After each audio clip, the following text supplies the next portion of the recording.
धसाने जरांगेला खाऊन टाकला।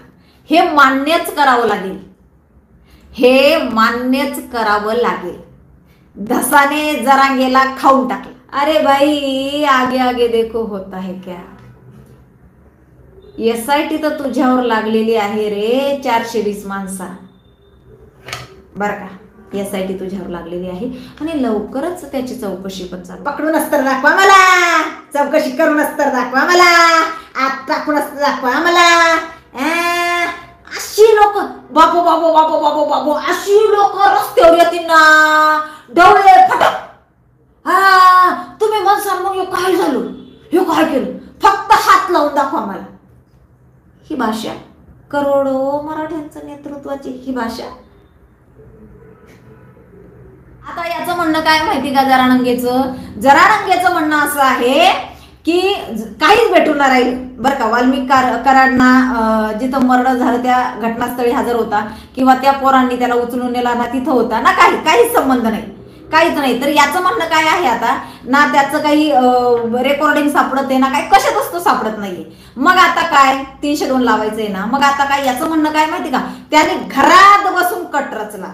म्हणजे हे पोरं आहे ना, म्हणजे तो फोनवर पण बोलला नाही वाल्मिक कराड बरं का, ते पोरं पण त्याला भेटले नाही, काहीच नाही। ते पोरं मर्डर करायला गेले आणि घरात बसून कट रचला। म्हणजे वाल्मिक कराडने अशी त्याने घरात बसून कांड केलेले आहे आणि त्यांनी घरात बसून प्री प्लॅनिंग केले, नियोजन। त्या सभेमध्ये याच्या मुलीला चक्कर आली, पहिली सभा अंतरावली मधली बरं का। शेतकऱ्यांनी उभी पिकं उपटून टाकली असं याचं म्हणणं होतं। शेतकऱ्यांनी उभ्या पिकामध्ये नांगर घातला माझ्यासाठी, शेतकऱ्यांना त्याचा मोबदला भेटला होता बरं का, असं शेतकरी आता सांगतायत की आम्ही काय फुकट नाही उपटली ताई, आम्हाला मोबदला भेटला होता त्याच्यामुळे आम्ही आमची पिकं नांगरली। हस मध्ये धुडगूस घातली धसनी आणि खाऊन टाकला। ओ जरांगेला खाऊन टाकला, आमच्या जरांगेला। काय नाही केलं त्याने काय नाही केलं, त्याने टॉयलेट मध्ये जाऊन खाल्लं, त्याने कमरेला डोकं दुखलं तर कमरेला बेल्ट लावला, त्याने काय नाही केलं मला सांगा। चक्कर डोक्यात आली, त्याने पोटावर हात ठेवले, पोटाला पट्टा बांधला, काय नाही केलं सांगा ना। नमस्कार, जय जिजाऊ, जय शिवराय, जय भीम, जय ज्योती, जय क्रांती। मी आपली संगीता आणि या बोलू जरा, कसे आहात सर्व, मजेत ना असायलाच हवीत। तर आज पुण्यामध्ये जोडे मारो आंदोलन झालं आणि जोडे मारो आंदोलनामध्ये जे सहभागी झालेले व्यक्ती होते, तर बोलूया जरा त्यांच्याबद्दल। जोडे मारो आंदोलनामध्ये जे सहभागी झालेले व्यक्ती होते ना, जे बाईटसाठी अगदी काय सांग सगळ्यांना सारून असे पुढं होते, सगळ्यांना असे ढकलत होते आणि पुढं होते। तर बाईट माझी घ्यावी, माझी बाईट घ्यावी, मीडियाने माझी बाईट घ्यावी। तर मुळात मध्ये त्यांना एका पक्षाने हुसकावून दिलेला आहे, हुसकून दिलेला कार्यकर्ता बरं का। स्टंटबाजी करतोय आता प्रसिद्धीसाठी। म्हणजे खूप त्याने प्रसिद्धीसाठी बरीच स्टंटबाजी केली याच्या अगोदर पण तो काही सक्सेसच होत नाहीये। कसं असतं, खोटं जे माणूस असतं ना, खोटं ते कधीच त्याला यश मिळत नाही, खोट्याला कधीच यश मिळत नाही बघा। त्याला कदाचित तात्पुरतं यश मिळत असेल, तात्पुरतं, परंतु त्याला अनंत काळासाठी मात्र वंचित राहावं लागतं आणि त्याचा चेहरा जो असतो ना, तो मात्र समाज ओळखून घेतो। तशा पद्धतीमध्ये या माणसाचा पण चेहरा समाजाने ओळखलेला आहे। याने कितीही नाटकं केली, कितीही उड्या मारल्यात, कितीही काही केलं ना, तरी काही फरक पडणार नाही। आणि तुला तर तोच पक्ष काय, तुला कुठलाच पक्ष, कारण तू 3 ठिकाणी उड्या मारल्यात। पहिलं संभाजीराजे, त्यांच्याकडे उड्या मारल्यात, नंतर संभाजीराजेने तुला लात मारली, त्याच्यानंतर तू शिंदे साहेबांकडे किंवा फडणवीस साहेबांच्या पण मागं पुढं केलं, नंतर शिंदे साहेबांच्या पक्षात आला, तिथंही तुला 2 महिन्यात तुला आमदारकीचं तिकीट पाहिजे होतं, तिथं तुला तिकीट नाकारलं। मग जरांग्याच्या मागं लागला पळायला, मग जरांग्याच्या मागं पण पळला, जरा पण तुला तिकीट दिलं नाही, मग जरांग्यावरच उलटा फिरला, मग जरांग्यावरच उलटी गिनती चालू केली आणि जरांग्यावर नाही का बोंबलणं चालू केलं। आता सगळीकडनंच हुकला, आता काहीतरी पाहिजेत ना। स्टंटबाजी करून कसं एखादी अर्धी बाईट लागली म्हणजे जरा बरं असतं, तर लागल्यात आपल्या या वाल्मिक कराडच्या विषयामध्ये 1-2 वेळा आपलं डिबेटला वगैरे बसलाय आणि आता आज जोडे मारो आंदोलनामध्ये आपलं नाचत होत आहे, हरकत नाही। चला, सगळ्यांना विनंती आहे, सगळ्यात महत्वाचं म्हणजे व्हिडिओ जास्तीत जास्त शेअर करा, जास्तीत जास्त शेअर झाला पाहिजे व्हिडिओ, आलेल्या लोकांनी लाईक करा, लाईक करायला विसरू नका, कारण तुमची लाईक फार महत्वाची असते. मला तुमची लाईक माझं बळ वाढवत असते आणि समोरच्याला कोमात घालत असते. अरे कस काय गेला असं थोडस. सो हरकत नाहीये, लिंक शेअर करा, फार महत्वाचा विषय आहे, लिंक शेअर करा. बरं, दुसरा विषय आता असा आणखी की ते काही असू दे बरं का, ते काही असू दे, पण धसाने जरांगेला खाऊन टाकला, हे मान्यच करावं लागेल, हे मान्यच करावं लागेल. धसाने जरांगेला खाऊन टाकला, धसाने जरांगेला संपवला, हे मान्यच करावं लागेल. आणि जरांगे जो काय बरायला लागलाय ना,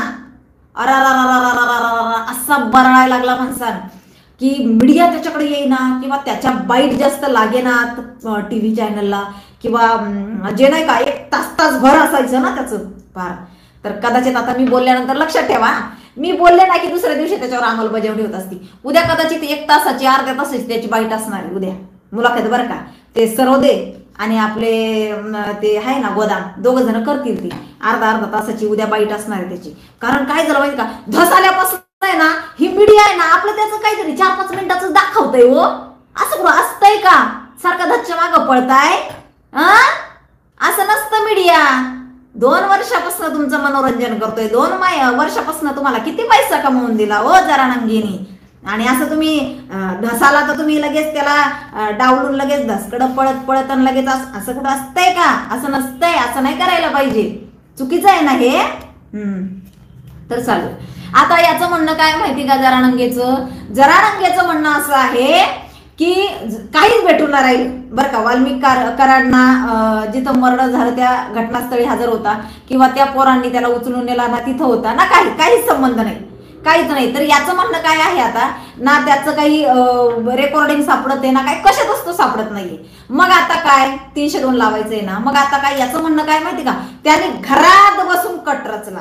म्हणजे हे पोरं आहे ना, म्हणजे तो फोनवर पण बोलला नाही वाल्मिक कराड बरं का, ते पोरं पण त्याला भेटले नाही, काहीच नाही. ते पोरं मर्डर करायला गेले आणि घरात बसून कट रचला. म्हणजे वाल्मिक कराडने अशी एक शक्ती, मला हे आज सांगावंसं वाटतं बरं का, हे कदाचित जनतेला माहिती नसेल तर लक्षात घ्या. वाल्मिक कराडने अशी शक्ती प्राप्त केलेली आहे की वाल्मिक कराड एका ठिकाणी बसतो आणि अंतर्यामी आहे तो, आणि तिथं बसून आहे ना तो असा संदेश, म्हणजे जुने होते का राजे महाराजे, जुने ऋषी मुनी नाही का असे होते ना, तर ती शक्ती वाल्मिक कराडने प्राप्त केलेली आहे. मग तो असा बसतो, डोळे लावतो, ध्यानधारणा करतो आणि मग तो सांगतो ए चला चला मारायला मारायला, म्हणजे असं बसून मग तो निरोप आहे ना त्या लोकांपर्यंत जातो, त्याचे जे कार्यकर्ते आहे ना, असं म्हणजे काहीच भेटत नाही, त्याचा कुठंच काही हे नसतो. आणि मग त्याच्यामुळंच वाल्मिक कराड सापडून नाही राहिला. हे आज मी याचा शोध लावलेला आहे आणि हा व्हिडिओ जास्तीत जास्त लोकांपर्यंत गेला पाहिजे की वाल्मिक कराड त्याने सिद्धी प्राप्त केलेली आहे, अशी अंतर्यामी आहे तो. आणि वाल्मिक कराड घरात बसून असे कांड करत असतो, वाल्मिक कराड घरात बसून असे संदेश देत असतो, हा करा करा करा, याला मारा मारा मारा, इथं खंडणीला जा जा जा जा, म्हणजे. आणि त्याच्यामुळे त्याचं काहीच सापडत नाही बरं का. CIDने ही गोष्ट लक्षात घ्यावी की त्याच्याकडे ती शक्ती आहे. ती शक्ती जर तुम्हाला त्याचं शक्तीचं जर काहीतरी मिळत असेल तुम्हाला प्रूफ, तर फार बरं होईल. ते तुम्ही ना मांडा, ते तुम्ही याच्यामध्ये मांडा कोर्टामध्ये. हे फार महत्त्वाचा मुद्दा माझ्या हाती लागलेला आहे आणि मला असं वाटलं की हा जनतेपुढं मांडावा, फार महत्त्वाचा मुद्दा आहे. तर याचं म्हणणं असं आहे बरं का, जरांगेचं म्हणणं असं आहे त्याने घरात बसून कांड केले, त्याने घरात बसून त्याने घरात बसून कांड केलेले आहे आणि त्याने घरात बसून प्री प्लॅनिंग केले, नियोजन केले. फक्त ते पोरं त्याला भेटले नाहीत, त्याचा फोन पण त्या पोरांना नाहीये, ज्यांनी ते केलंय ना त्या पोरांना काहीच नाही. पण त्याने घरात बसून, म्हणजे त्याच्याकडे ही शक्ती आहे आणि तो त्या शक्तीचा वापर केलेला आहे बरं का. तर असं आहे. दुसरी गोष्ट सगळ्यात महत्वाचं, ते काही असू दे पण दसनी खाऊन घेतला हो जरांग्याला, खाऊन घेतला हो दसनी. इतकी 2 वर्षापासून आमचा माणूस जी तोड मेहनत करतोय, 2 वर्ष झालीत, आता होतील 1-2 महिन्याने आणखी 2 वर्ष. आमचा माणूस इतकी मेहनत घेतोय, समाजाला वेड्यात काढतोय, त्याने समाजाला पार गंडवलं, सगळं झालं होतं, पार समाज वेडा झालेला होता त्या माणसाच्या मागं. त्याने फक्त आवाजच द्यावं, समाज असा पराठी फुटती ना, कापूस फुटतो ना, तसा समाज असा रस्त्यावर ढवळा फटक समाज होता. हा लोकच लोक येडं होत होतं, येडं प्रशासन असं त्याने केलं होतं. पण काय झालं, हा धस मध्ये धुडगूस घातली धसनी आणि खाऊन टाकला. हो जरांगेला खाऊन टाकला, आमच्या जरांगेला. काय नाही केलं त्याने काय नाही केलं. त्याने टॉयलेट मध्ये जाऊन खाल्लं, त्याने कमरेला डोकं दुखलं तर कमरेला बेल्ट लावला. त्याने काय नाही केलं मला सांगा. चक्कर डोक्यात आली, त्याने पोटावर हात ठेवले, पोटाला पट्टा बांधला. काय नाही केलं सांगा ना. काय नाही केलं त्याने. सगळं केलं, परंतु काय झालं, त्याचे परिणाम काय झाले. सगळ्यांना विनंती आहे, लाईव्हचा आनंद घ्या सगळ्यांनी. कमेंट माझी पोस्ट झाल्यानंतर, माझा व्हिडिओ पोस्ट झाल्यानंतर कमेंट करा. काय होतं ना, काही त्यांनी राखीव असतात ना, त्याची राखीव जनावरं ती येतात आपल्या, आणि मग माझं लक्ष विचलित होतं नाही का. मग तुम्हाला जे मला मसुदे किंवा जो मुद्दा तुम्हाला लोकांना द्यायचा असतो मला, तो मी देऊ शकत नाही. तर तुमच्याकडे ऑप्शन आहे लाईकचं. लाईक ठोकायची, लाईक थांबवायची नाही, लाईक. आणि माझा व्हिडिओ, माझी लाईव्ह झाल्यानंतर कमेंट मात्र नक्की करायची. तर व्हिडिओ शेअर करा, व्हिडिओ जास्तीत जास्त शेअर करा. तर काय झालं माहिती का, 2 वर्षापासून बाबांनी काय नाही केलं मला सांगा. समाजाला वेड्यात काढण्यासाठी काय नाही केलं. प्री प्लॅनिंग आंदोलन केलं, अक्षरशः महिला भगिनींची डोकी फोडलीत, अक्षरशः बार मीटिंग घेतली. डोकी फोडण्याच्या अगोदर पोलिसांना बंदिस्त करून ठेवलं अंतरावली सराटीमध्ये. नंतर पोलिसांना लाठीचार्ज करायला भाग पाडलं. पोलिसांनी लाठीचार्ज पायावर केली यांनी याच्या आंदोलकांना सांगून महिला भगिनींची डोके फोडली, रक्त काढलं, रक्तबंबाळ केलं. मग महाराष्ट्राला भावनिक केलं. मग महाराष्ट्र भावनिक झाला. मग महाराष्ट्र पेटून उठला. मग महाराष्ट्रातल्या प्रत्येक गावातला शेवटच्या घराचा माणूस सुद्धा त्या आंदोलनामध्ये सहभागी झाला. आणि एवढं मोठं जनसमुदाय याने जोडलं म्हणसान की विचारायला नको. पूर्ण समाज अंतरावलीमध्ये करोडोच्या संख्येने याच्या सभेला जमला. आणि याने 10 मिनिटात मध्ये याचं भाषण उरकलं. ज्या वेळेला त्या सभेमध्ये याच्या मुलीला चक्कर आली, पहिली सभा अंतरावली मधली बरं का, शेतकऱ्यांनी उभी पिकं उपटून टाकली असं याचं म्हणणं होतं. शेतकऱ्यांनी उभ्या पिकामध्ये नांगर घातला माझ्यासाठी, शेतकऱ्यांना त्याचा मोबदला भेटला होता बरं का, असं शेतकरी आता सांगतायत की आम्ही काय फुकट नाही उपटली ताई, आम्हाला मोबदला भेटला होता त्याच्यामुळं आम्ही आमची पिकं नांगरली. बर, त्याच्यानंतर काय, तर त्या सभेमध्ये याची मुलगी पण सहभागी झाली होती. मग याच्या मुलीला चक्कर आली. मग समाजात असं करू याने समाजाला बाजूला केला. याच्या पोरीला जवळ घेतलं. समाज येडा तिथं जमा झालेला. समाजाचं काय, समाज काय हो, समाजाचं काय घेऊन बसले. पण याच्या पोरीला याने कवटाळलं. इतकं काय केलं. समाजाने अक्षदा वाटल्या, समाजाने मुळवाट्या वाटल्या, समाज पूर्ण एकत्र आला. मग ज्या वेळेला याच्या विरोधात मी बोलले त्यावेळेला मग याने बायका सोडल्या माझ्यावर, याची माणसं सोडलीत माझ्यावर तोंड सुख घ्यायला. मग याच्या लोकांनी माझ्या मुलींचा फोटो व्हायरल केला की या मुली चुकीचा धंदा, यांची आई यांच्याकडनं चुकीचा धंदा करून घेते. माझ्या 17 वर्षाच्या मुलीचा फोटो व्हायरल केला. पण तरी पण मी काय शांत बसना. मला भयंकर पद्धतीमध्ये ट्रोल करण्याचा प्रयत्न केला, पण तरी मी शांत बसना. मला मारण्याच्या धमक्या दिल्या तरी मी शांत बसना. पर त्याची लोक जी ना माझ्या गाडीच्या मागे यायची तरी मी शांत बसना. सगळं करून बसला. परंतु मला सगळ्यांना एक सांगायचंय, हे थोडं झालं का? गेल्या 2 वर्षापासून किती तो आकांत तांडव याने केला. अक्षरशः फडणवीस साहेबाला किती शिव्या दिल्यात. पार जी लोक मंत्री त्याला भेटायला कानात बोलायचंय, कानात नाही, बंद दरवाजा आड नाही, अजिबात नाही, ओपन खुल्या मैदानात. काय बोलायचं ते खुल्या मैदानात, कॅमेऱ्याच्या समोर, असं त्याची ती भूमिका. आणि सगळा महाराष्ट्र वेडा झाला. नंतर मुंबईला गेला. मुंबईला जाताना मधीच थांबला आपला त्या लोणावळ्यामध्ये. मग लोणावळ्यामध्ये बंद दाराआड मिटिंग झाली. मग ज्या वेळेला लोणावळ्यात बंद दाराआड मिटिंग झाली ना, त्याच्यानंतर 40 हायवा यांनी घेतल्यात. मग त्या 40 हायवा पण आता आहेत बरं का, पण असं करून ठेवलेले आहेत, अशा गोल फिरून ठेवले आहेत, कुठं कुठं कुठं कुठं कुठं कुठं असं. किती काय काय करावं लागलं, इतकं केलं पार. त्याच्यानंतर पुन्हा उपोषणाला बसला, त्याच्यानंतर पुन्हा शिव्या दिल्या फडणवीस साहेबांना. ए फडणवीस, तुझ्या मायचा टन्ना चिन्ना काय काय काढलं. त्याच्यानंतर त्या बारसकरला शिव्या दिल्या. त्याच्यानंतर सगळं म्हणजे इतकं सगळं साहेबांचं ऐकून, मोठ्या साहेबांचं ऐकून इतकं सगळं केलं, काय सांगायचं. इतकं फंडिंग जमा झालं. नंतर ते काय थोडंफार वापरलं असेल. बाकीचं आपलं बजरंग काय ते आपलं पांडुरंग तारक यांच्या ड्रॅगन फ्रूटच्या झाडाखाली आहेत आपले खोके. त्याच्यानंतर इलेक्शनच्या काळात मध्ये काय बाबाने काय सांगायचं, लोकसभेला किती तो काय काय केलंय लोकसभेला बाबाने, आणि यांचे इतके सीट निवडून आणले. परंतु विधानसभेच्या निवडणुकीच्या वेळेस मात्र आम्ही काही युट्यूबर जागे झालो, आम्ही जनजागृती केली आणि आमच्या जनजागृतीला पब्लिकने सपोर्ट केला. आणि याला काय झालं माहिती का, आणि याचं सगळं भांडं तिथं फुटून गेलं. याने लोकांना तिथेही वेळात काढलं. सगळ्यांनी फॉर्म भरा, भरा भरा भरा, आणि गरिबांची लेकरं निवडून आणायची. आणि आता सुपडा साप, याचा सुपडा साप म्हणजे साप रात्रंदिवस तिथे अंतरावलीमध्ये त्या पांडुरंग तारकच्या शेतातमध्ये पाल ठोकून तिथं राहायला लागलीत. पत्रकार हटनाच.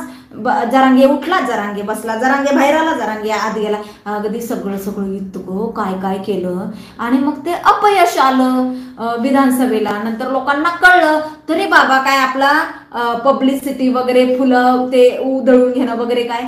अक्षरशः आता मध्यंतरी तर ना 1 महिन्यापूर्वी की बाबाला हुक्की आली की माझ्यावर फुलंच उधळले नाही. किती दिवस झाले, मला पब्लिक माझ्या मागं किती आहे दाखवणं गरजेचं आहे. हे युट्यूबर सगळे सांगतायत संपला. मी संपलो नाही, मला दाखवायचं. मग बाबांनी काय केलं, नाटक केलं. तुळजापूर आणि पंढरपूरचं दर्शन बरं का. आणि मग तो गेला बरं का दर्शनाला. आणि मग त्या ज्या रस्त्याने जाणाऱ्या गाड्या आहेत का, त्या पण माझ्याच ताफ्यातल्या आहेत असं बाबांनी सांगितलं. म्हणजे काय काय काय करावं लागलं याला. आणि धस एका मिनिटात आला, त्याला खाऊन गेला. धसाने किती वाईट केलं बिचारा. काय म्हणून नाही केलं त्याने मला सांगा बरं. समाजाला बेड्यात काढण्यासाठी जवळजवळ 1-2 वर्ष झाले आतोनात प्रयत्न करतोय. आणि या धसाने अगदी एका महिन्यात मध्ये खाऊन टाकला हो त्याला. त्याचं सगळं वर्चस्व संपवून टाकलं धसाने. सगळं वर्चस्व संपवलं धसानी. असं कुठं असतं का हो. एवढी मेहनत त्या बिचाऱ्याने केली 2 वर्षापासून, आणि एका महिन्यात या धसाने सगळं संपवलं त्याला. आणि याच्या मागं पंत आहे बरं का. पंताला कमी नका समजू, पंतला आघावी. हे प्री प्लॅनिंग पंताने केलेलं. पंत असाच माणूस आहे. बरोबर धसाला दिला घालून, घुसवून दिला बरोबर धसाला, आणि पंत आपल्या बाजूला. कळलं का. आतून हे एकच असतात. लक्षात घ्या. माझ्या पण लक्षात आलं नाही एवढे दिवस. मी धसांच्या विरोधात बोलते. नंतर लक्षात आलं, अरे पंकजाताई, धनंजय मुंडे यांच्यासोबत म्हणजे धस म्हणतोय की पंकुताईला आम्ही बोटाला धरून चालवलं. पंकुताईच्या कसं काय धस विरोधात जाऊ शकतो. शक्यच नाही. म्हणजे हे पंतांचं काम होतं आणि ते आता लक्षात आलेलं आहे. समाजाच्या पण येईल बरं का लवकरच लक्षात. परंतु धसाला मात्र जरानंगेला मात्र खाऊन टाकला. मान्यच करावं लागेल. जरानंगेला खाऊन टाकला धसाने. तुम्ही हो म्हणा नाही म्हणा, धसाने खाल्ला जरांगेला. हे मान्यच करावं लागेल. आणि मग काय बरं का.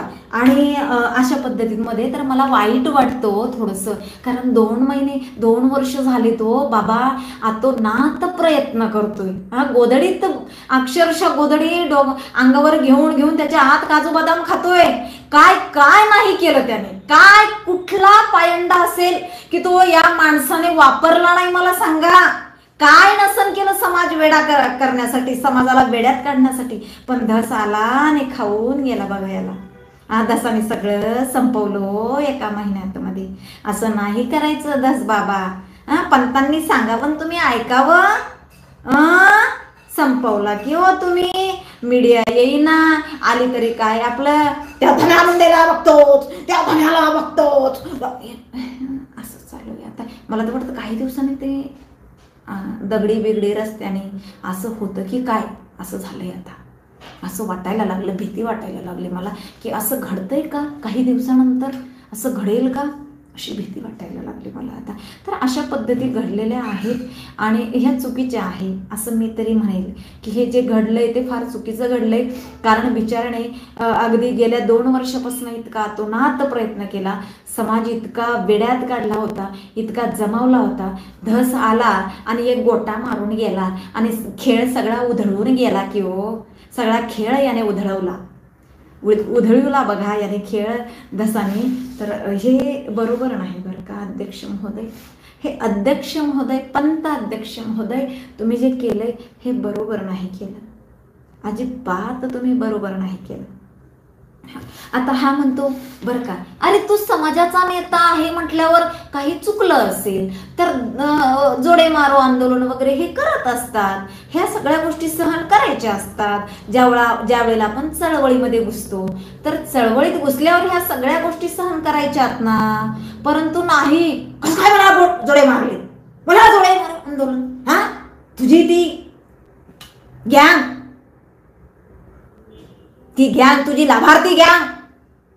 म्या पहिलंच म्हणलं होतं या धन्या मुंडेला, माया वाटी जाऊ नको बरं का, मी लय बेकारी, माया वाटी जाऊ नको बरं का. हा आता त्याने दाखवतो, आता का ते केस इथपर्यंत आलेले, असे इथपर्यंत असतात ते केस, असे टुक्कार पोरांसारखे इथपर्यंत केस, ते असे नाही का, ते अशी इथं ते असे इकडं ते असे इथपर्यंत. काय तू त्याचा ताल आणि काय ते मीडिया आणि काय ते फारच चित्रपणा. तर अशा पद्धतीमध्ये जे आहे ना ते चालू आहे. पण पुन्हा एकदा सांगावंसं वाटतं, धसाने खाऊन टाकला हो याला, खाऊन टाकला. अवघ्या काही म्हणजे 1-1.25 महिन्यामध्ये धसाने खाऊन टाकला याला, धसाने खाऊन टाकला याला. ते फार वाईट वाटते मला. 2 वर्षापासून इतकी जीव तोड मेहनत केली. अक्षरशः बघत असाल तुम्ही की 25 तारखेचं काहीच नियोजन नाहीये. आता अक्षरशः 25 तारखेला आहे ना, काय करणार मलाच कळत नाही बघा. धसांनी खाऊन टाकला याला. काय करायचं 25 तारखेला या माणसाने, इतकी 2 वर्षाची मेहनत पाण्यात घातली हो. काय करावं सांगा ना तुम्ही. धसांनी खाऊन टाकला. पुन्हा म्हणावंसं वाटतंय, पंत बरोबर केलं नाही तुम्ही, पंत तुम्ही फार वाईट केलं हो. माणूस बिचारा इतकं काय काय करून वर आला होता, काय नाही करावं लागलं त्याला सांगा ना मला.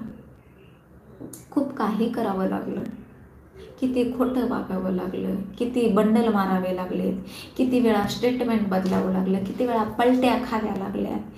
जसं जसं साहेब सांगतील तसं तसं हे माकड नाचत होतं.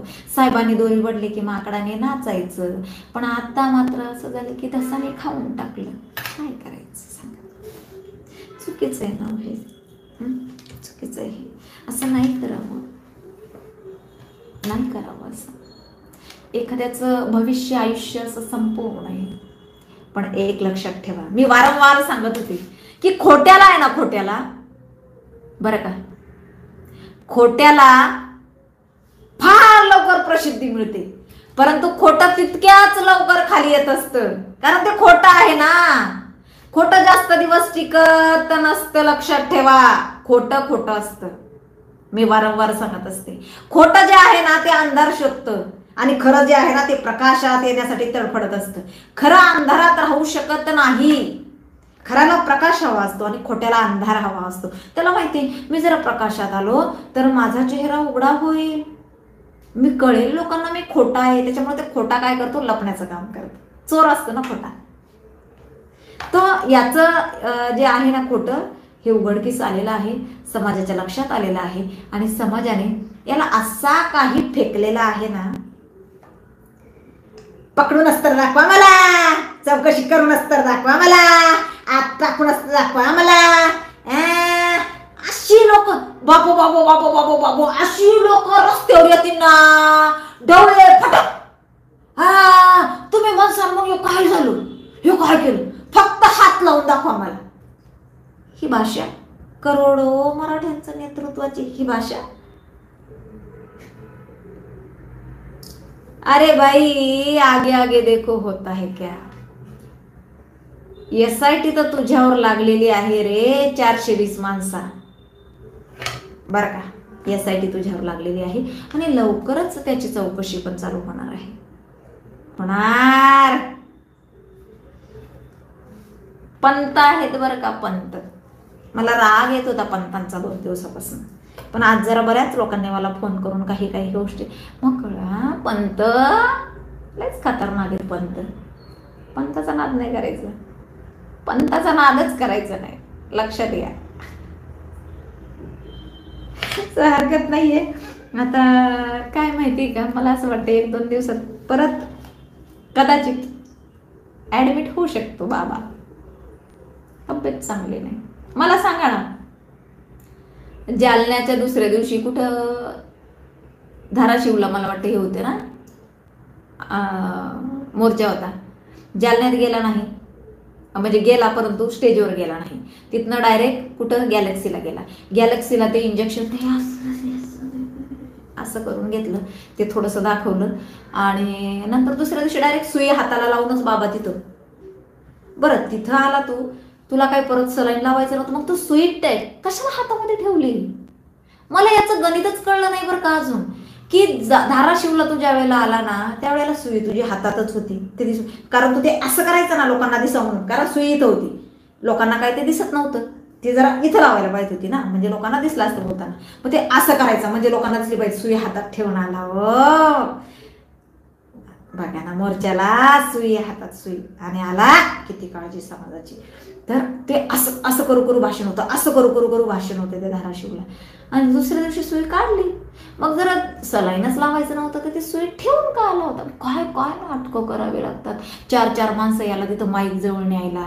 बैग काय हा बाबाणा, काय सांगू तुम्हाला, खतरनाक.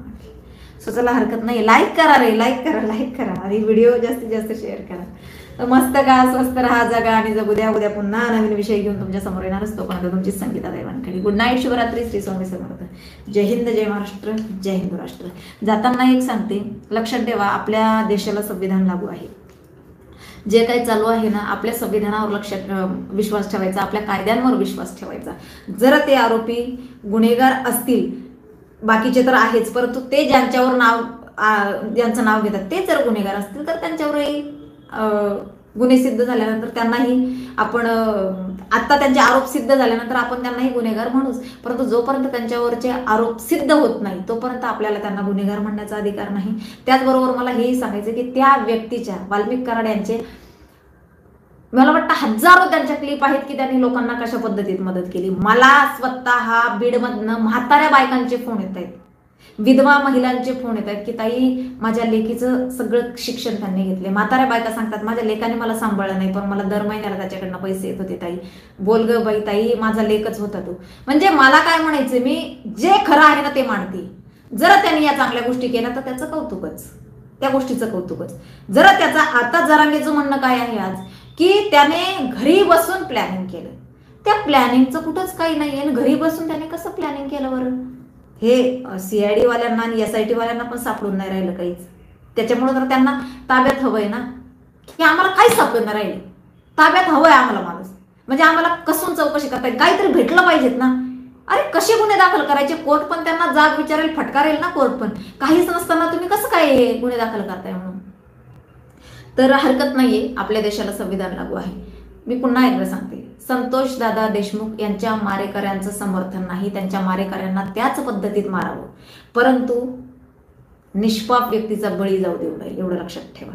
राजकारणासाठी तुम्ही जर तुमचं राजकारण साध्य करण्यासाठी त्या व्यक्तीचा बळी घेत असाल तर हे फार चुकीचं आहे, लक्षात ठेवा. तर याचं समर्थन कधीच नसणार आहे. मी तर अगदी तुम्हाला काय करायचंय माझ्या बाबतीत करू शकता. मला तर 4 दिवसापासून फार कॉल आहेत की ताई जपून, तुमचा ॲड्रेस वगैरे सगळा काढण्यात आलेला आहे, ताई जपून. मी म्हणत असते मी कुणाच्या बापाला भीत नाही. मी तर रात्री 2 वाजता उठून आहे ना माझ्या बाल्कनीत जाऊन बसले होते. माझ्या बाल्कनीत ना झुलाई 2 वाजता मला झोप नाही आली ना की मी आपलं काहीतरी ऐकत असते, कीर्तन प्रवचन. आणि रात्री मी 2 वाजता माझा बोका आहे माझ्या घरात मध्ये, तुला ओरडत होता म्हणून मी 2 वाजता का ओरडतोय हा म्हणून बाल्कनीत गेले आणि छान वाटत होते, गार हवा येत होती. मी बसले तिथं, माझ्या लेकीला जागायला त्यावेळेला ते घाबरले, मामा बेडी झाली का तू 2 वाजलेले आहेत. नाही घाबरत मी. आणि माझी बाल्कनी जी आहे ना पुढे ब्रिज आहे, अगदी तिथं जरी उभं राहिलं ना कोणीतरी मला ठेव करू शकतं, पण मी असं नाही घाबरत. हे संगीता वानखेडेची मला फरक पडत नाही. माझं खरं बोलण्यामुळे कोणाला न्याय भेटत असेल, माझं खरं बोलण्यामुळे जर जनता कुणाच्या तरी नाटकाला बळी पडत नसेल किंवा कुणाच्या तरी काहीतरी जे 2 वर्षापासून जे काही गंडवण्याचं काम चालू होतं समाजाला, तर त्यातनं बाहेर पडत असेल त्या विळख्यातनं, तर माझा जीव गेला तरी काळजी नाही. लक्षात ठेवा. हे असल्या धमक्या फेमक्याने असले, चला हरकत नाही, रजा घेते. व्हिडिओ जास्तीत जास्त शेअर करा, लाईक करायला विसरू नका.